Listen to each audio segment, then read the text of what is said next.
தமிழ் சினிமாவில் உச்ச நட்சத்திரமாக இருக்கும் அஜித் தற்போது விடாமுயற்சி மற்றும் குட் பை டாக்லி என இரு திரைப்படங்களை கைவசம் வைத்திருக்கிறார்.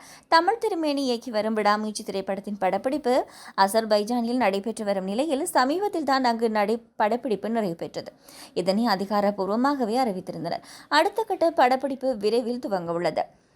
ஆதிக் ரவிச்சந்திரன் இயக்கி வரும் குட் பை டாக்லி முதற்கட்ட படப்பிடிப்பு நிறைவு பெற்ற நிலையில் இரண்டாம் கட்ட படப்பிடிப்புக்காக வேலைகள் நடந்து வருகிறதா. இப்படம் வருகின்ற 2025ஆம் ஆண்டு பொங்கலுக்கு வெளியாக உள்ளது என்பது குறிப்பிடத்தக்கது. இந்த நிலையில் விடாமுயற்சி படத்தில் நடித்த நடிகை ரம்யா என்பவர் அஜித்துக்கு தன்னுடைய படங்களில் பிடித்த டாப் 5 படங்கள் குறித்து தகவல் வெளியிட்டிருக்கிறார். இதுவரை அஜித் 61 படங்கள் நடித்துள்ள நிலையில் இதில் அவர் மனம் கவர்ந்த டாப் 5 திரைப்படங்கள் குறித்து பார்க்கலாம்.